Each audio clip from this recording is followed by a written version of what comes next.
Здравствуйте, в эфире «Чегемская правда». Сегодня мы будем говорить о выборах в Грузии, на которых победила грузинская мечта. И хотя остальные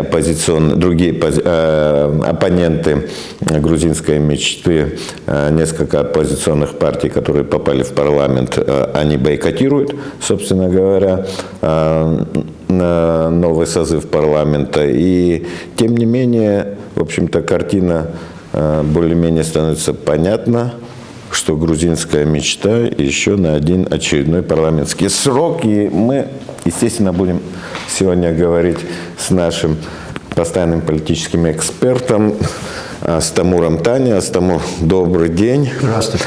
Нам все-таки интересен, наверное, Грузия интересна в контексте, в любом случае, абхазской тематики, в контексте грузино-абхазского конфликта.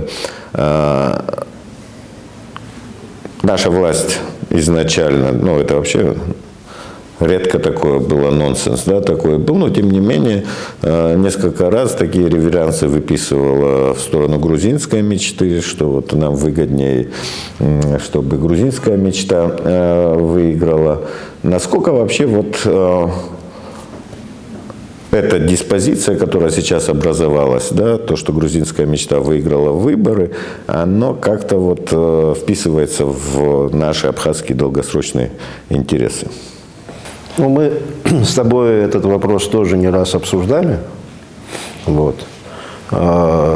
Конечно, скорее всего, судя по всему, грузинской мечте удастся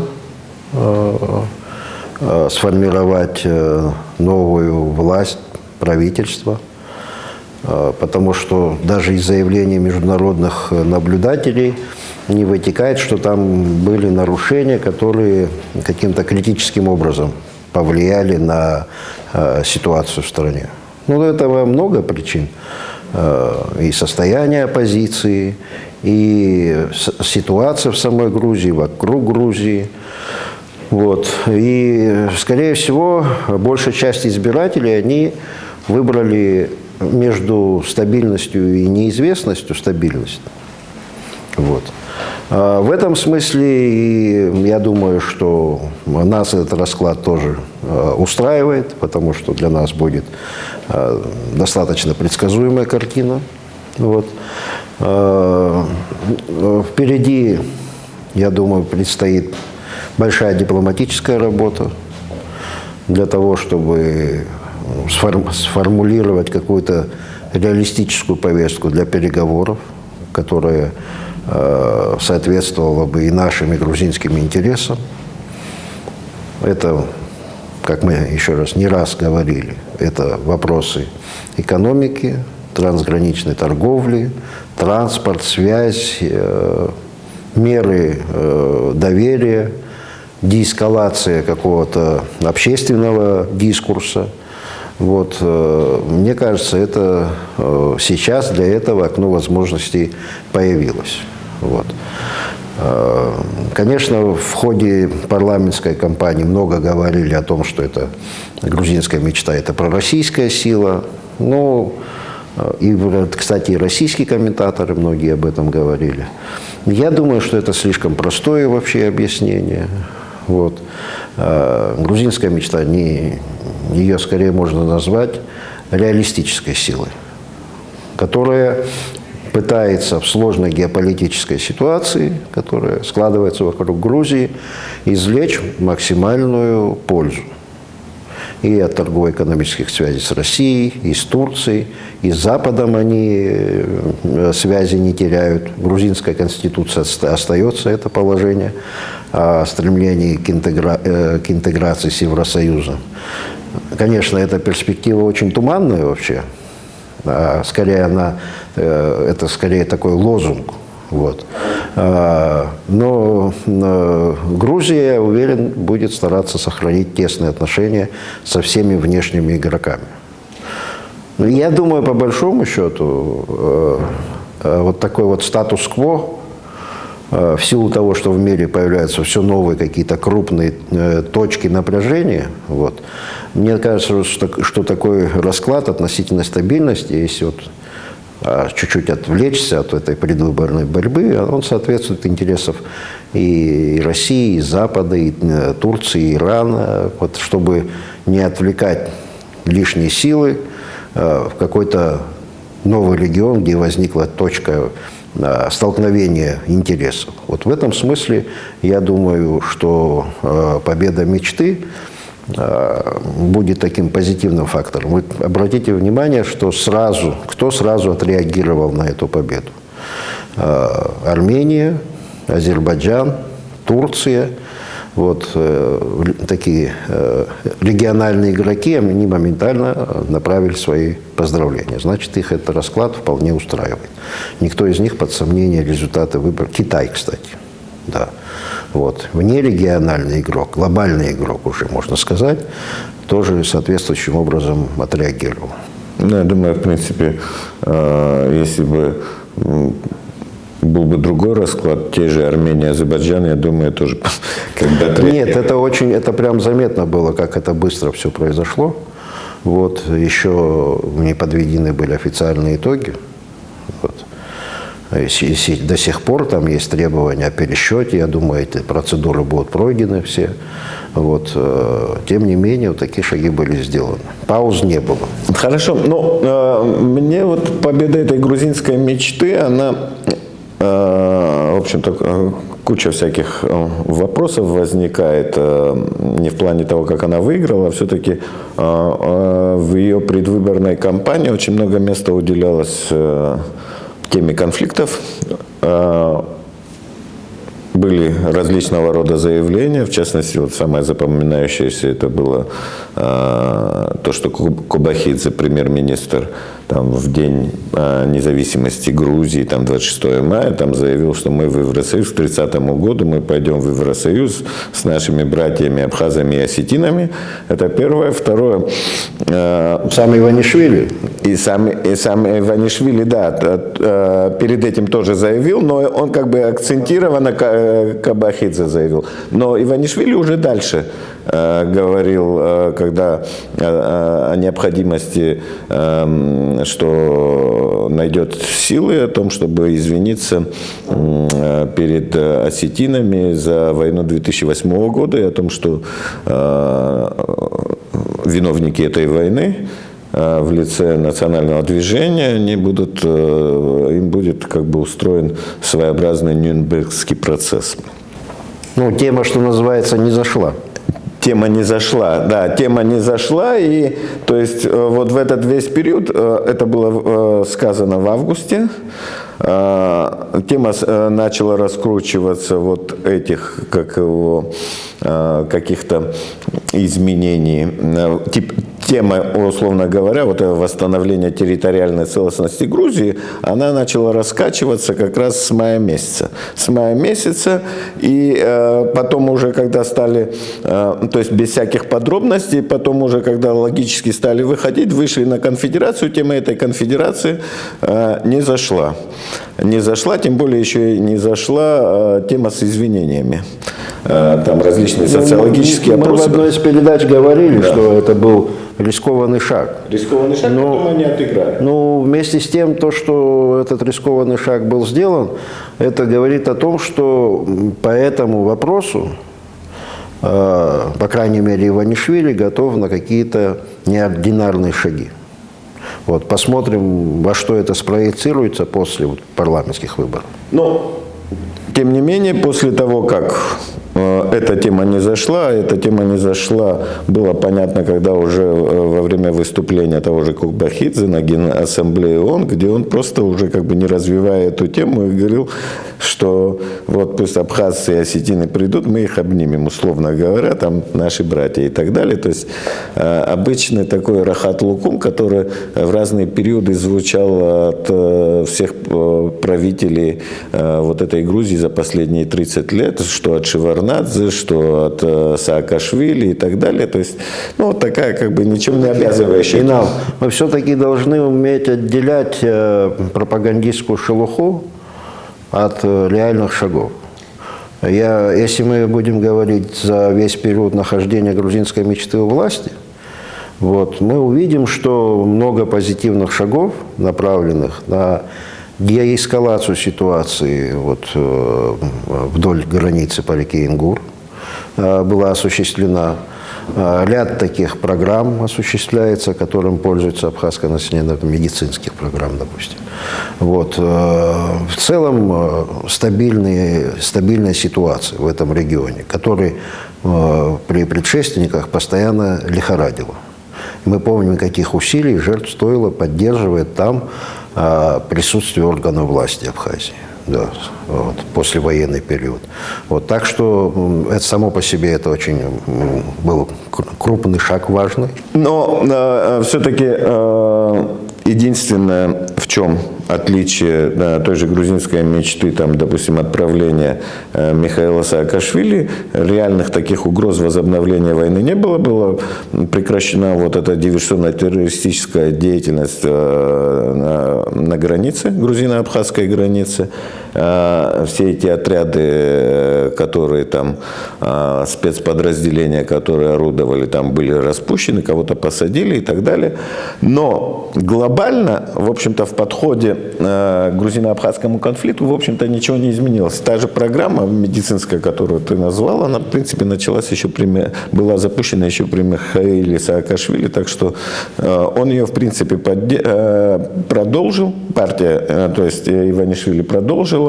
Кроме того, закон об оккупации, который был принят сразу же после войны 2008 года, он без изменений остается. Сейчас, когда грузинская мечта, в общем-то, опять имеет большинство в этом парламенте, после того, как она, в общем-то, апробировала вот эту тему конфликтов, да, прозондировала в процессе выборов, и, тем не менее, вот, при том, что она убрала, да, вот эти, как конфедерации, все эти подробности, тем не менее, есть, наверное, все-таки какие-то телодвижения в отношении все-таки разрешения вот этого конфликта. Или хотя бы как бы из ситуации законсервированных конфликтов перейти к более каким-то, ну, более такому каким-то действием все-таки. Хотя бы, наверное, может быть, налаживанию. Ну, мы вынуждены с тобой из передачи в передачу повторяться. Вот. Но, конечно, у них сейчас появится карт-бланш на принятие каких-то политических решений. Посмотрим, что будет сделано. Хотя я раньше говорил, что я не верю в какие-то кардинальные решения по вопросу государственно-правовых отношений. Во-первых, позиции сторон кардинально отличные. Вот, и ситуация в регионе этому не благоприятствует. Поэтому я думаю, что есть вещи, которые, если мы отвлечемся от вот этой повестки, которая ни к чему, никаким решению приведет, а к повестке практической, ну, о которой мы не раз тоже говорили, экономика, социальные отношения, защита прав населения, связи между там всякими, не знаю, может быть, общественными структурами. Там много людей, у которых родственники по ту и по другую сторону реки проживают. Вот если этими вопросами мы займемся, мне кажется, мы можем рассчитывать на, во-первых, деэскалацию, улучшение климата. И, конечно, важным шагом на пути этого должно было быть отмена или трансформация вот этого самого законодательства по оккупированным территориям. Без этого трудно будет рассчитывать, потому что невозможно будет сформировать какую-то переговорную площадку, потому что закон прямо запрещает, грузинский закон властям Грузии запрещает поддерживать непосредственно отношения с абхазской стороной. Вот. Если мы сможем реконструировать какой-то переговорный формат, ну, хотя бы такой же или похожий на то, что было в 2008 году, возможно, на основе женевских дискуссий, вот, в этот формат преобразовать в переговорный. Само по себе это будет очень сильное решение, прорывное, можно сказать, с которого можно будет потом с этой площадки уже двигаться дальше. Вот, то есть мне кажется, что такие перспективы, они существуют. Надо разговаривать, использовать, пока есть, не существует пока таких формальных каналов, неформальные разные каналы использовать, те же женевские встречи использовать. Вот, для того, чтобы донести свой взгляд, свое видение вот по этому кругу вопросов. И, может быть, заручиться даже международной поддержкой в этих вопросах. Ну, вот грузинская мечта, она все время подчеркивала о том, что собирается, то есть военного пути решения конфликта нет, есть только мирный путь. То есть у нас, в принципе, это нам интересно. Нам интересно. С другой стороны, есть две вещи, которые нам, в принципе, вот в нынешней ситуации, наверное, интересны. Опять же, тот же мир, гарантированный мир, ну, с подписанием соответствующего документа при посредничестве каких-то международных сторон, да, он возможен, опять же, если будет изменен закон об оккупации. То есть, знаешь, выходит... Должны быть стороны в конфликте. Да, мы не сторона пока. Мы были стороной в конфликте. Вот, Грузия признавала за нами этот статус, международные организации за нами этот статус признавали. Де-факто признают и сейчас. Вот. Я думаю, что предыдущий опыт переговоров и тех решений, которые были приняты, мы их вообще забыли и игнорируем, но они очень большую роль сыграли. Во-первых, в недопущении силовых действий, в защите населения по обе стороны реки Ингур, вот, в экономических вопросах, в мерах доверия. Там большой пакет документов, его нужно вот посмотреть, и тогда мы по-настоящему оценим достижения того периода.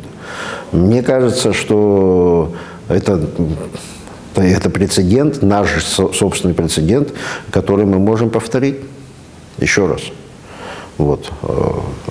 Потому что есть вопросы, которые мы друг без друга не можем решить.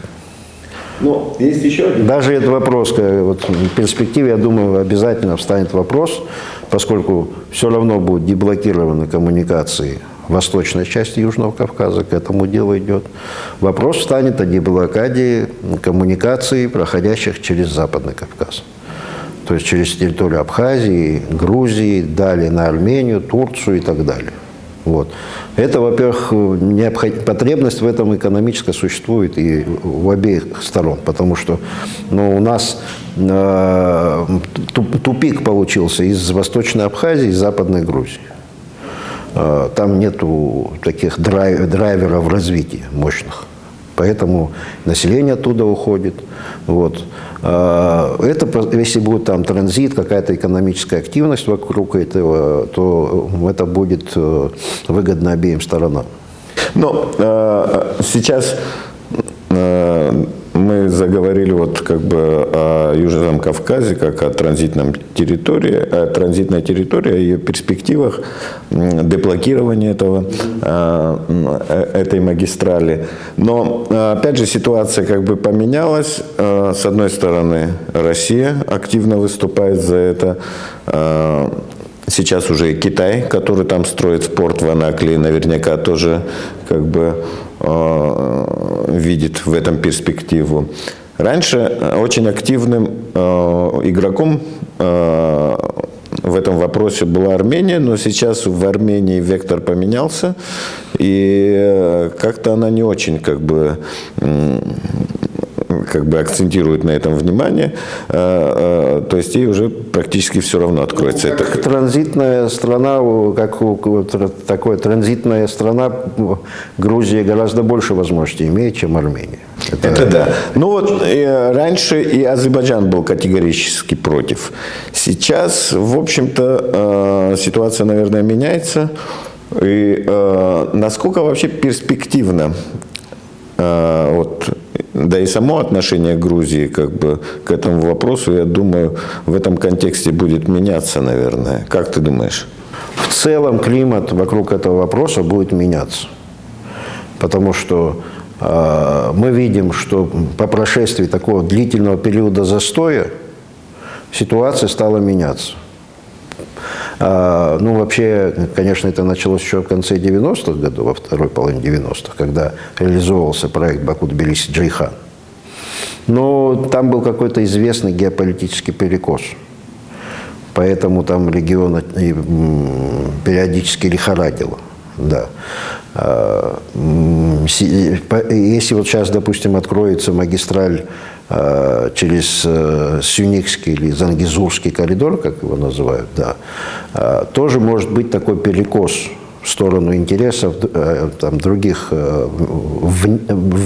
региональных игроков, таких как Турция. Поэтому для того, чтобы ситуация в целом была стабильная и чтобы примирить интересы вот этих крупных региональных и внерегиональных игроков, обязательно вопрос встанет. Потому что это и Россия в этом заинтересована, в участии в этом, в транзитных всяких проектах. Так что я думаю, что сейчас это окно возможностей открылось. Если говорить о нас, вот, для нас это возможность выступить субъектом во всех этих моделях, и экономических, и переговорных, вот выступить пусть в качестве абхазской стороны или стороны в конфликте, вот, но в качестве игрока. Вот. Этот шанс мы не должны упустить. Но мы не должны упустить, но вот каково должно быть поведение нашей власти вот в этом конкретно. Вот сейчас выборы закончились в Грузии. У нас выборы на носу. Существуют прекрасные медийные возможности.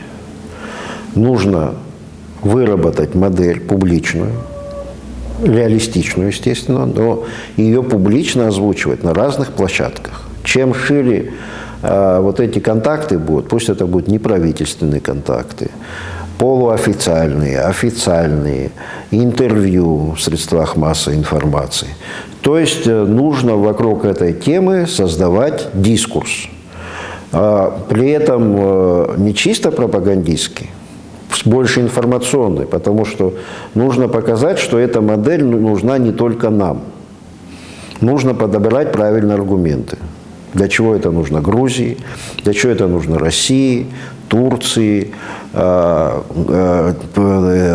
тем же западным игрокам, чтобы они не противодействовали реализации этих проектов. Вот чему это может способствовать.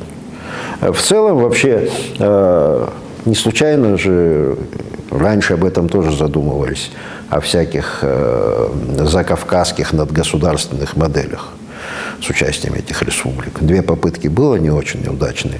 Но если говорить о современных каких-то перспективах, более отдаленных, ну, может быть, это и сотрудничество во всякой тарифной, таможенной политике. Ну, то есть речь идет, можно вести об региональной интеграции. Если будет региональная интеграция происходить между этими странами, у которых мы знаем, что всегда такие довольно напряженные отношения были, они связаны с территориальными вопросами, то меньше будет шансов возобновления вооруженного конфликта. Вот. То есть на данном этапе задача и абхазской политической элиты, экспертного сообщества заключается в том, чтобы сформулировать для себя эту модель, обсудить ее внутри и обязательно ее транслировать в окружающий мир. Из этого мы сможем увидеть, что из этого вызывает это интерес, в каком виде вызывает интерес. Так просто сидеть, размышлять гипотетически так не получится.